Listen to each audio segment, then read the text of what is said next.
Hi guys, welcome back to the channel after the weekend. So last week we have completed till buccal mucosa, squamous cell carcinoma, floor of mouth, and we have started with buccal mucosa. So in common we have seen that the buccal चाहे वो pharyngeal tongue हो, oral tongue हो, सबसे पहले we have seen that कि उसका percentage कितना है इंट्राओरल कार्सिनोमा में. तो ओरल टंग का अपना 20 to 30% होता है परसेंटेज. ठीक है, बक्कल म्यूकोसा का अपना था 10%.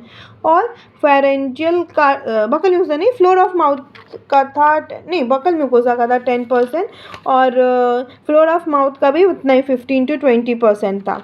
अपना इंट्रा ओरल अकाउंट करता है. तो ठीक है, उसके बाद हमने देखा था कि मेनली वो कैसे दिखते हैं. मोस्टली या तो वो रेड वाइट पैच जैसे दिखते हैं या तो एक्सोफाइटिक ग्रोथ होते हैं. इन जनरल सब में वही होता है. ठीक है, डायग्नोस्टिक वर्कअप में हम लोग को 3 चीज़ कॉमन है अपनी. सबसे पहले क्लिनिकल एग्जामिनेशन, जिसमें हम ओरल, हेड और नेक तीनों चीज़ का एग्जामिनेशन देखते हैं, which is followed by mirror and fibro optic examination of laryngopharynx, then TNM staging and incisional biopsy.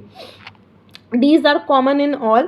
ठीक है, डिफरेंस कहाँ आता है? सबसे पहले डिफरेंस आता है कि मेनली कि क्या कॉज करता है, किस जगह पे है, and mainly the appearance sometimes causes difference and the differential diagnosis.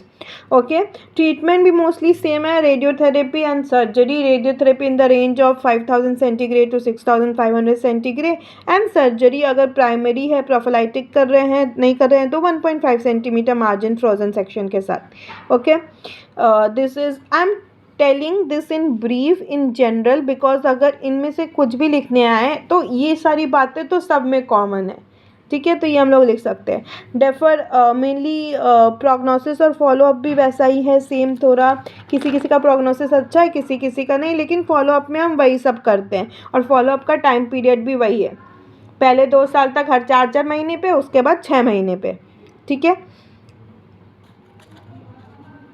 तो वो फॉलोअप हो गया, ट्रीटमेंट हो गया. ट्रीटमेंट में भी सेम है मोस्टली सबका, तो वो चीज़ पता होनी चाहिए. और चेस्ट रेडियोग्राफ हम लोग जनरली रिकमेंड करते हैं फॉलोअप में. ठीक है, ये हो गया.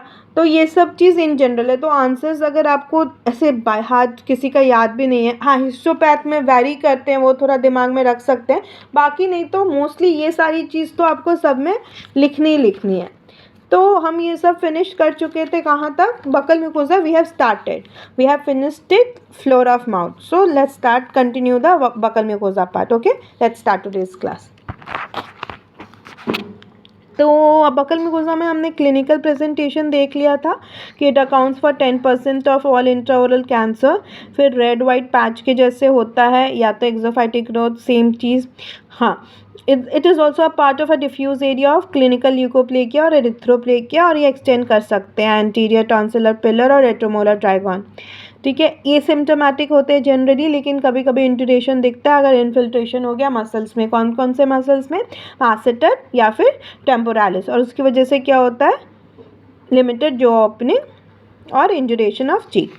Okay, I hope I am clear till here. Okay, now coming, क्योंकि हम बहुत सिंपल बना दिए आप लोग के लिए, बहुत इजी कि हाँ ये पॉइंट के अंदर ये चीज़ें लिखनी है. एंड मोस्टली जैसा अभी स्टार्टिंग ऑफ लेक्चर में आई हैव टोल्ड यू, ये सारी चीज़ें कॉमन है, तो ये सारी चीज़ तो आप मेंशन कर ही सकते हो. ठीक है, now coming to the differential diagnosis. Verrucous carcinoma obviously, क्योंकि एक्सोफाइटिक ग्रोथ है और बक्कल म्यूकोसा है, तो वेरिकस कार्सिनोमा का भी वही एरिया है. नाउ इरोजिव लाइकेन प्लेनस, क्योंकि रेड वाइट पैच जैसे भी कभी कभी दिखते हैं. ठीक है, लेकिन मेनली ये बायलैटरल होते हैं तो डिफ्रेंशिएट कर सकते हैं, और बाकी हिस्टोपैथ भी होता है डिफ्रेंशिएट करने के लिए, but in general differential diagnosis में yes we can say. Then syphilis, canker obviously वो सब में ही है. Candidiasis and cheek biting traumatic ulcer, mostly जो सेकेंडरी इन्फेक्टेड होते हैं वो वाले. ठीक है, तो it can all come in the differential diagnosis of squamous cell carcinoma of buccal mucosa. Now coming to the diagnostic workup, same है. An oral and head and neck examination followed by mirror or fiber optic examination of laryngopharynx, same followed by TNM staging and an incisional biopsy. So ये जो diagnostic workup वाला part है वो सब में आप लिख सकते हो. Okay, I'll stop till here. We'll be discussing the treatment and prognosis in the next class. Till then, like, share, subscribe, and comment. Bye.